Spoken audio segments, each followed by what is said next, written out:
Bueno, hay que comenzar la clase.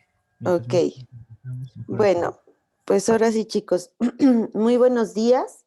Espero se encuentren muy bien. El día de hoy vamos a trabajar dos temas, obviamente, por la cuestión de que el día lunes no tuvimos nuestra sesión. Entonces vamos a trabajar textos especializados, que es un tema muy rápido, y citas textuales, que ese tema no es tan rápido, pero bueno, vamos a agilizar el primero para poder irnos al segundo, ¿vale?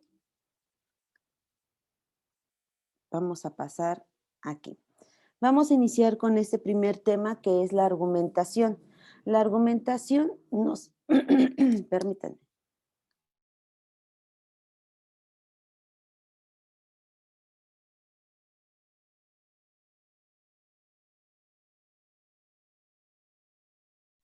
la argumentación nos permite para, para que nosotros podamos para que nosotros podamos justificar o podamos decir por qué es importante un tema, es cuando se utiliza la argumentación, cuando queremos sobre todo convencer a otras personas. Si yo les digo, miren, fíjense que la vacuna del COVID no es buena, nos inyectan cosas, ¿no? O no sé, cosas que dice la gente de ese tipo. Entonces, para eso les empiezo a decir, fíjense que a mi vecino y a mi hermano les empezó a suceder, y entonces les comienzo a dar mucha información que permita que ustedes digan, no, es que ya le pasó a mi amiga, o ya le pasó a la maestra, o ya le pasó a mi vecina. Entonces ya dicen, no, mejor no lo voy a hacer. Entonces, para eso sirve la argumentación, para que la otra persona pueda, en este caso, convencerse de algo que está sucediendo en su vida. Puede ser profesional, puede ser nada más de manera personal o laboral, ¿vale? Pero la argumentación tiene un objetivo. ¿Cuál es el objetivo? El objetivo es la adhesión a una ideología, es decir, es es decir, que podamos convencer a la otra persona de una creencia, que la podamos convencer de lo que estamos pensando, que podamos convencerla, pero que también le demos las razones. Depende igual mucho de la persona. Hay quienes con decirle, por ejemplo, hay personas que con lo que sale en el Facebook, por ejemplo, ya se lo creen y dicen, no, sí, yo lo vi en Facebook y entonces es cierto. ¿Por qué? Porque ya lo vi ahí, ¿no? Y hay muchísimas personas así, y eso no tiene nada que ver con que si estudiaron, no estudiaron, que si son grandes, que si son chicos, no tiene nada que ver. De verdad, hay personas que ya se creen las cosas simplemente porque lo ven en una noticia. Ayer, fíjense que estuve viendo un comercial, bueno, empezó a salir un comercial que decía, que hablaba precisamente de eso, de cómo las personas siempre se quedan con una fuente y dicen, mira, fulanito acaba de publicar no sé qué cosas. Y le dice el otro, ¿y es cierto? Pues no sé, pero tiene muchos me gusta. Bueno. Y dice, bueno, pero el hecho de que tiene muchos me gusta no quiere decir que por eso es una información fidedigna. Entonces, a eso se refiere. Cuando nosotros estamos dándole las razones a la otra persona para que la podamos convencer, tiene que ser una argumentación, pero objetiva, ¿no? Una argumentación que realmente, pues sí tenga una información fidedigna. A eso se refiere en específico. Y tenemos aquí un autor que se llama Chaim Perelman, que nos dice que la argumentación es una actividad que siempre trata de modificar el estado de cosas preexistentes. Es decir, yo ya tengo un pensamiento, yo ya tengo una idea, yo ya tengo una creencia y lo que voy a hacer es que la otra persona comparta esa creencia, comparta ese pensamiento que yo tengo. Entonces, ese es el principal propósito que tiene la argumentación. Pero bueno, es muy importante mencionar que dentro de la argumentación se trabaja la persuasión, como decíamos, es imprescindible decir, hablar de la argumentación sin la persuasión. Siempre tenemos que estar apelando a la inteligencia de las personas y no a las pasiones, ¿no? Si empezamos a hablar, por ejemplo, de religión, lo que son los temas controversiales, lo de religión, lo de deportes, lo de política, que son temas siempre muy controversiales, ahí no vamos a poder llegar a la argumentación porque son temas muy pasionales. Pero si estamos hablando de cualquier otro tema, sí es posible poder pues compartirlo. Y dentro de los textos especializados, que es otro tema importante, se le conocen textos especializados a todos aquellos textos donde se trabaja una investigación exhaustiva, donde se hacen estudios, donde se hacen investigaciones dentro del ámbito académico, universitario y en colaboración con estudiantes y docentes. Normalmente los textos especializados no llegan a estar dirigidos a un solo público o a un público muy grande. A veces, pues simplemente es para la misma institución. Por ejemplo, dentro de la universidad nosotros tenemos una revista que a lo mejor no les ha tocado verla, pero se llama Gaceta. Es la revista de la Universidad Politécnica y esta revista normalmente pues tiene artículos que comparten de todas las carreras, de actividades que han realizado en todos los ámbitos, desde deportes, del ámbito cultural, las investigaciones, presentación de proyectos, pero todo es como dentro del ámbito interno. Entonces, a eso se refiere estos textos especializados. También tenemos los textos científicos, que aquí se hacen las investigaciones que normalmente realiza un docente o lo puede hacer con el equipo de estudiantes, pero normalmente pues con equipo de estudiantes de posgrado, que ya están más avanzados y que se dedican más a la investigación, porque si se dan cuenta, ustedes no, su área no es tanto la investigación, sino es más práctico por la misma naturaleza de la ingeniería. Pero si comienzan a cursar un posgrado, sea cual sea, es decir, una maestría, sea cual sea, ya se van a dedicar al ámbito de la investigación, porque eso sí, siempre es así. Entonces, tiene una característica fundamental el poder publicar. Primero aquí nos dice que existe un consejo editorial que está conformado por distintos investigadores que son reconocidos tanto a nivel nacional como a nivel internacional. Y van a decir ustedes, maestra, ¿la universidad tiene investigadores reconocidos a nivel internacional? Sí, tenemos, creo que son 3 o 4, no recuerdo bien, 3 o 4 investigadores a nivel internacional que tienen su reconocimiento. Se le llama, están en el sistema de investigaciones, no sé qué, se le llama SNI, que es a nivel internacional. De hecho, apenas, no sé si vieron en Facebook, que le pusieron al doctor Padilla, le hicieron un reconocimiento porque lleva 15 años en la universidad y él tiene el reconocimiento a nivel internacional. No sé si alguien llegó a ver eso, una publicación justamente. Fue ayer o antier, algo.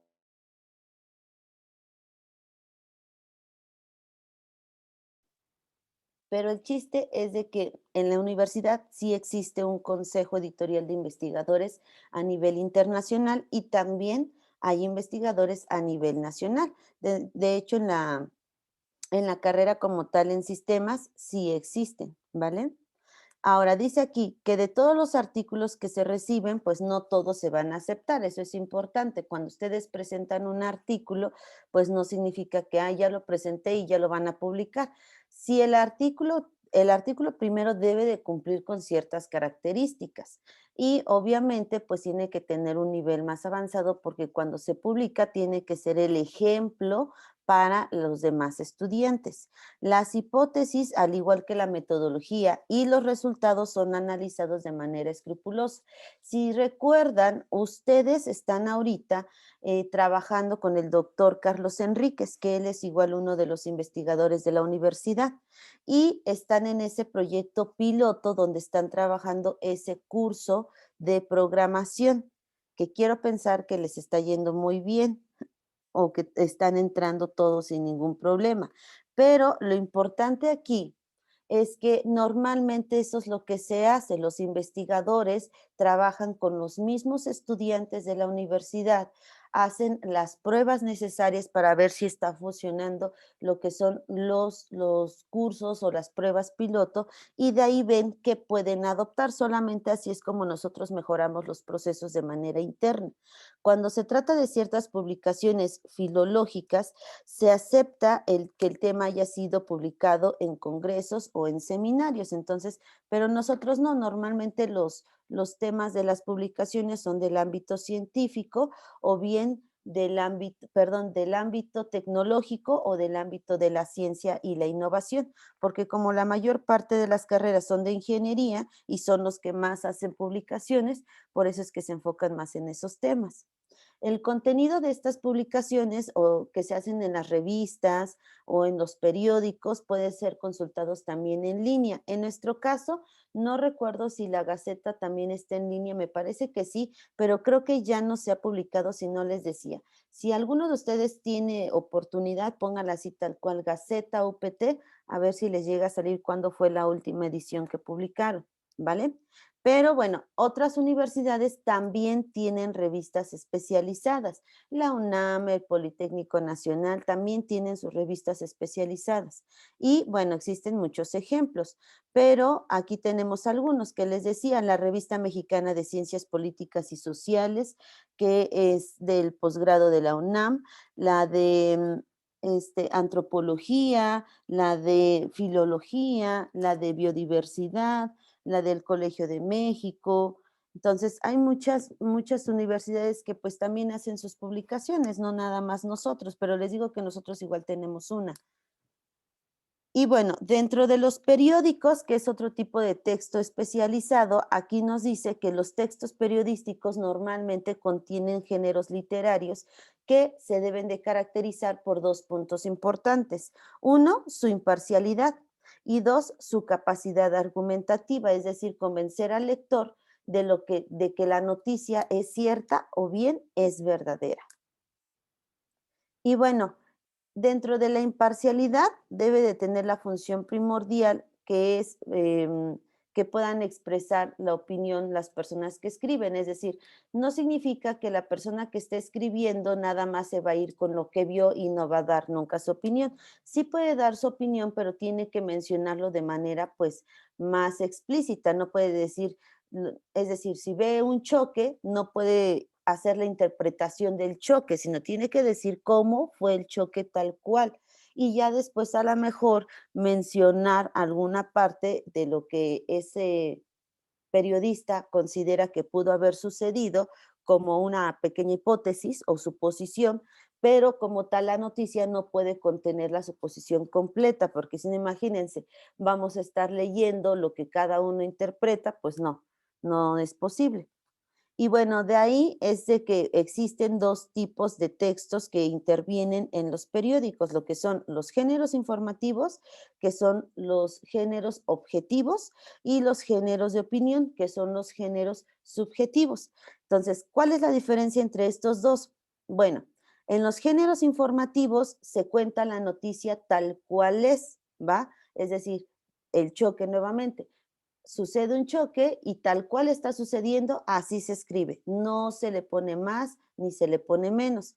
En los géneros de opinión ya es la interpretación de la persona. Entonces ahí ya son cosas distintas, ¿vale? Ahora, decíamos, en los géneros informativos, pues lo que les decía, se apegan a un lenguaje imparcial, no hay una interpretación, no es como que digamos, yo vi, yo considero que iba borracho, o creo que iba a exceso de velocidad, o iba en el celular cuando ocurrió el choque, o sea, ahí no funciona eso, simplemente lo que es, las cosas como sucedieron, sin más ni menos. Y ya en los géneros de opinión, ahí sí se destaca el conocimiento, la experiencia, las relaciones, el grado de especialización del periodista y aquí sí ya el periodista pues normalmente da su opinión, su argumentación del por qué está diciendo eso, porque para decir que iba a lo mejor utilizando el celular es porque tiene que argumentarlo, no nada más es dar su opinión por darla, sino tiene que ir acompañada de una argumentación, ¿vale?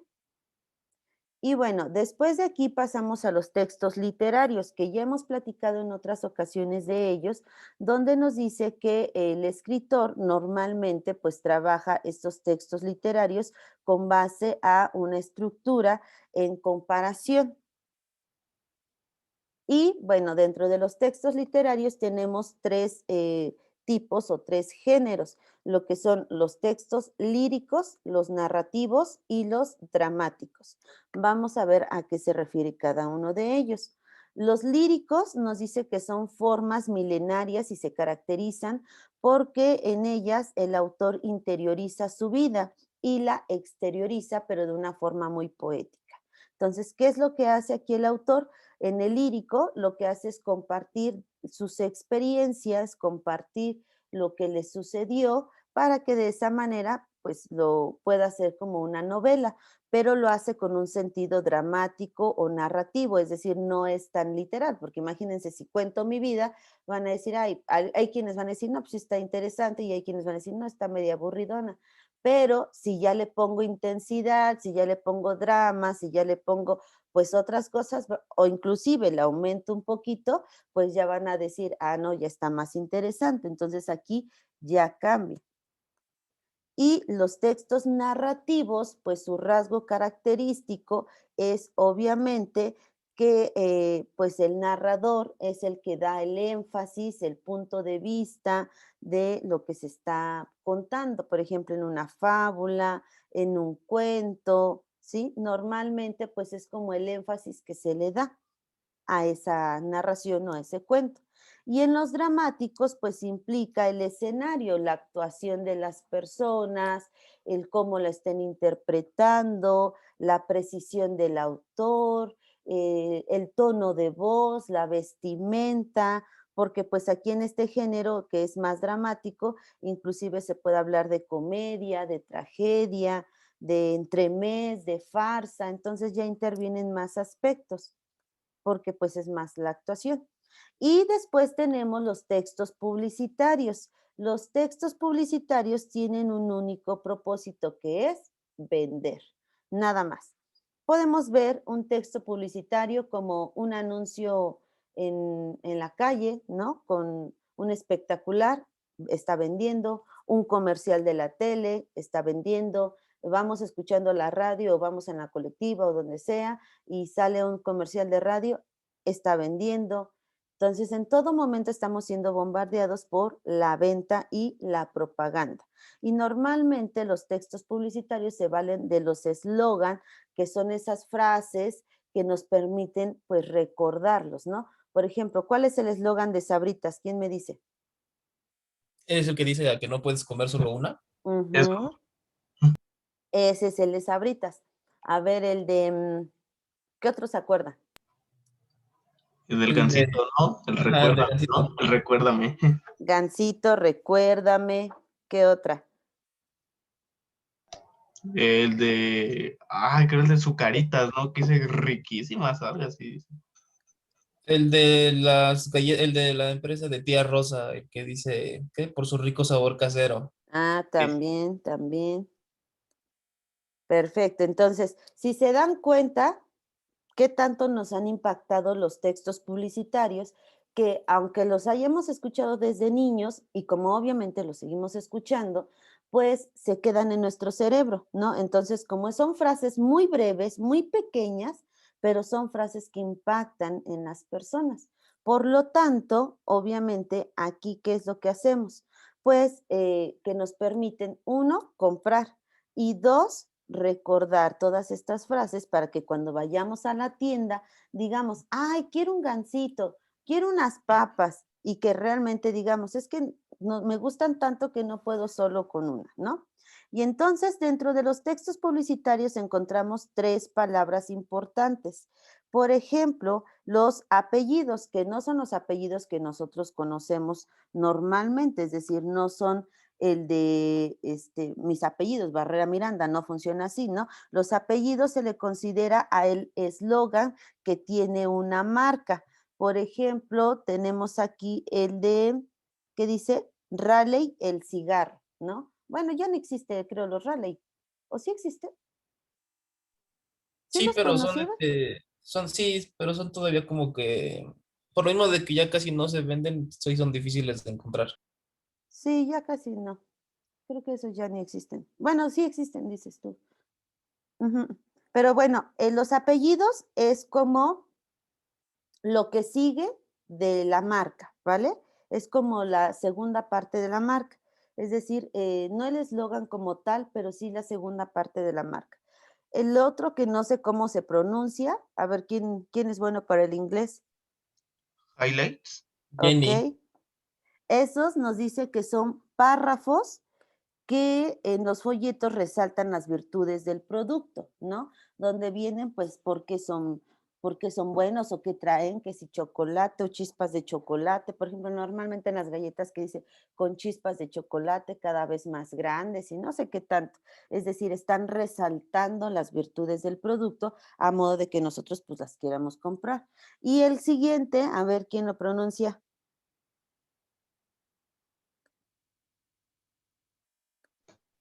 Me parece que es bullets.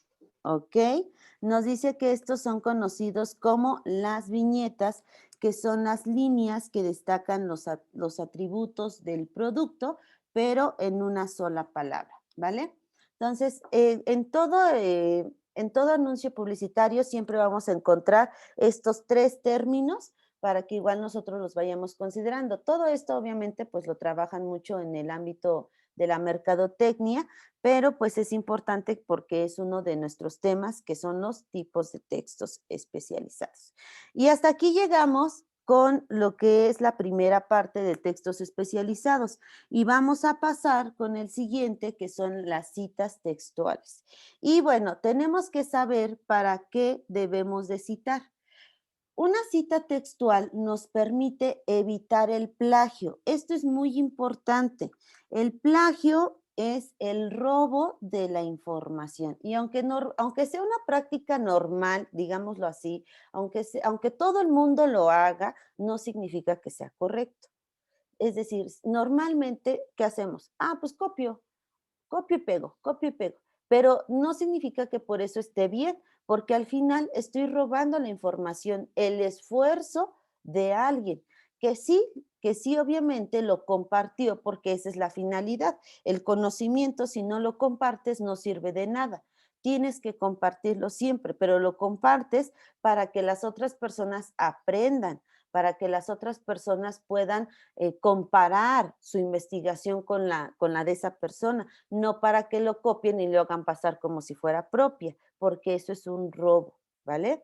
Entonces, ¿para qué citamos? Para ampliar un texto, para reforzar o aclarar una idea, para argumentar o referir a las fuentes en las que está fundamentado un trabajo, para remitir a otras secciones del texto, para iniciar una discusión o para dar una definición. Entonces, para eso es que nosotros debemos siempre de citar las fuentes las fuentes bibliográficas, ¿vale? Y bueno, ¿qué es una cita? Las citas, estamos hablando de citas textuales, ¿vale?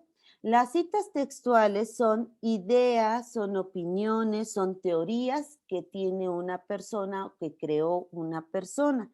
Es también cualquier dato estadístico, gráfica, imagen, cualquier tipo de información que no sea de conocimiento público, es decir, hechos para los que no es necesario citar la fuente, ¿vale? ¿Cuál referencia, cualquier referencia a las palabras de otra persona, tenemos que también citarlo? Y el parafraseo de las palabras de otra persona. Existen 3 tipos de fuentes: las fuentes primarias, las secundarias y las terciarias. Las primarias es la información del autor, tal cual la información, el conocimiento del autor. ¿Qué les dije? Las secundarias, esas ya es cuando hubo una interpretación de una primer persona a partir de lo que dijo el autor. Y las terciarias es cuando ya hubo otra interpretación, entonces ya hubo demasiado. Yo siempre prefiero irme con la primera parte, ¿no? Con lo que es las primarias y luego para poder obtener la información, porque si no ya paso por muchas interpretaciones y a veces pues las interpretaciones de otros no llegan a coincidir con lo que debe de ser. Pero bueno, ¿qué son las citas textuales? Las citas textuales es tomar las palabras textuales de un autor sin alterar nada, es decir, copiar y pegar, ¿vale? Pero solamente aplica para definiciones o para algún tipo de párrafo, pero siempre es nada más así pequeño. No se altera ni los signos de puntuación, no se alteran ni las palabras, no se altera nada, aun cuando a lo mejor esté mal escrito, ¿vale? Entonces, es algo que nosotros debemos de ir considerando. Las citas textuales sí nos permiten copiar y pegar información tal cual, pero solamente aplica para definiciones o para un párrafo, pero no más allá, no un texto completo. Existen diferentes tipos de citas textuales. Por ejemplo, la cita textual corta tiene más o menos 40 palabras y se incorpora al texto que se está redactando entre comillas dobles. Así es como se pone. La cita textual corta con énfasis en el contenido, aquí nos dice el contenido de la cita va en el primer lugar entrecomillado y al final, entre paréntesis, va el autor o bien los autores, el año y la página. ¿Cómo se muestra aquí? Está entre comillas lo que es la cita textual corta y después va entre paréntesis los 3 autores, bueno, aquí son 4, que es Muñoz, Reyes, Covarrubias y Osorio, va el año y lo que es la página, ¿vale? Entonces, esto sí vayanlo checando porque esto sí lo van a estar trabajando a lo largo de su vida. O sea, las citas textuales, las referencias en formato APA, eso es como un aprendizaje desde que nacemos, pero toda la vida nos las están pidiendo, ¿vale? ¿Dudas hasta aquí? No, creo que por ahorita no. Perfecto. Ahora, la cita textual corta, pero con énfasis en el autor, en el primero fue con énfasis en el contenido, este es con énfasis en el autor. ¿Qué es lo que cambia? Pues que se le está dando en primer lugar al autor. Entonces, ¿qué hace aquí? El autor va antes, ¿no? Entonces se ponen el autor, bueno, los 4 autores, el año entre paréntesis, se ponen las palabras señalan que y luego va entre comillas lo que dice aquí, la cita textual tal cual, ¿vale? Pero si se dan cuenta, al final se pone entre paréntesis la página. Entonces, así es como se hace una cita textual de contenido y de autor. Si se dan cuenta, es lo mismo, solamente cambia la estructura. En la primera, pues todo va al final, primero va la cita y luego va al final toda la información. Y en la segunda, pues va dividido. Arriba van dos puntos y abajo va el tercero que es el paginado. Ahora, cuando la cita abarca más de 5 líneas, se recomienda separarla por párrafos para que no se vea, en este caso, pues ya un texto muy grande. Por eso es que les digo que lo que se hace normalmente es que es un párrafo, así como lo vimos en la de acá, de 2, 3 líneas. Si se dan cuenta, pues es pequeño. Entonces, la copia, como decíamos hace rato, no funciona de esa manera. Se le llama cita textual porque es corta, ¿vale? Y bueno, aquí nos dice que por lo que toca a medios electrónicos, la regla pues es muy sencilla. Lo importante es evitar el plagio. No es malo copiar y pegar, pero hay que hacerlo de la forma correcta. Si yo copio información de estos autores, por ejemplo, pues tengo que ponerlos tal cual como deben de ir y no nada más decir, pues esto lo dije yo, se me ocurrió a mí, sino que realmente le demos el reconocimiento a quien sí lo hizo. Ahora, existe otro término que son las notas al pie de página.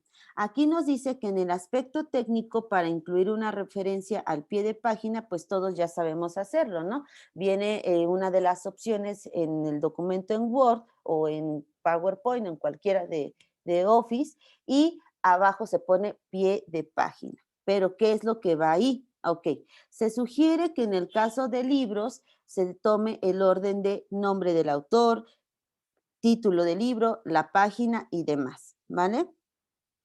Y bueno, al pie de página también se le ponen una serie de abreviaturas. Por ejemplo, cuando estás en el texto y de pronto tienes unas siglas o unas abreviaturas, pero no quieres ponerlas ahí mismo en el contenido, ¿qué es lo que haces? Lo mandas al pie de página y de esa manera, pues ya no se ve ahí todo como la explicación, sino ya se da abajo y ya sé que se vea como más estilizado y que el autor pueda comprender lo que se está haciendo.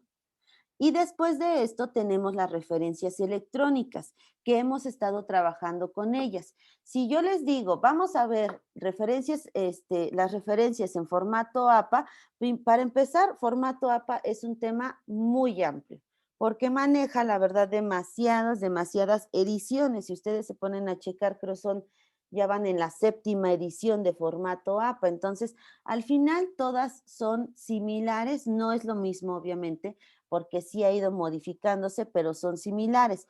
¿Cuál es la intención de las referencias? Que se evite el plagio, y por eso siempre sugiero el parafraseo. Leo, analizo y escribo con mis propias palabras lo que alguien más dijo. No por eso ya es mío. O sea, la interpretación es suya, pero de algún lado la están tomando. Y por eso es que deben de poner las referencias siempre, ¿vale? Entonces, ¿cómo se hace? Fíjense bien, aquí nos está mostrando. Siempre va el autor, que es el apellido y la inicial de su nombre, el año de la publicación entre paréntesis, el título del trabajo, la edición, el lugar y la editorial. Tómenle foto para que no se les olvide cuál es el orden, si es que después no quieren andar investigando. Ya con esto es suficiente. Obviamente aquí nos dice en negritas, itálica, paréntesis y demás, porque están pensando en que lo están haciendo a computadora. Así es como se debe de hacer. Otra cuestión importante, siempre van enumeradas y van en orden alfabético las fuentes bibliográficas. Siempre, es una regla, ¿vale? Y bueno, los documentos electrónicos son como los que se muestran aquí en pantalla. El autor con sus apellidos, bueno, el apellido y la inicial de su nombre o nombres, la fecha de la publicación, el título del trabajo, del documento, de la página, la fecha de consulta y el URL, ¿vale? Así es como lo deben de hacer. Tómenle una captura a esta pantalla, por favor, porque su segunda, ven que tenemos que tomar normalmente 2 capturas. La primera ya la tomaron ustedes, que fue una en donde ya fue ¿cómo se llama? En cualquier momento de la presentación. Y la otra, ¿cuál va a ser? Aguas. La otra, ustedes me van a poner una referencia como la que se muestra aquí en el ejemplo, de algún documento que ahorita busquen en internet o al rato, tienen todo el día, o sí tienen todo el día para poder buscarlo, y me van a poner, así como en este ejemplo, en el WhatsApp, ¿vale? En el grupo, la mandan y con eso le toman la captura. Mientras aparezca su nombre, obviamente, abajo de la referencia le ponen su nombre completo y con eso va a ser su segunda evidencia del día de hoy, ¿vale? Entonces, en cualquier hora del día de hoy, de mañana, no se preocupen. De todas maneras, yo les voy a poner la publicación para que lo suban el viernes. Van a tener ya su captura de la clase y la otra captura es de la referencia bibliográfica. ¿Dudas ahí? No, ¿ah? Y bueno, dice, ¿cómo organizamos las listas? Ya les decía, se pone en orden alfabético, siempre se deja un margen de 1.5, eso es importante, y van numeradas. Eso también a veces se organizan en orden cronológico, a veces también llega a ser así. Actividades a realizar, capturas de pantalla, ya les dije que son 2. ¿Qué van a hacer en esta semana? Un comercial publicitario, van a inventar lo que sea. Véndanme lo que tengan ahí, la botella, el celular, los lentes, la libreta, lo que quieran. Piensen en una marca, piensen en un eslogan, se van a grabar en video y eso es lo que me van a subir como actividad esta semana, aunado a un test ortográfico. ¿Dudas?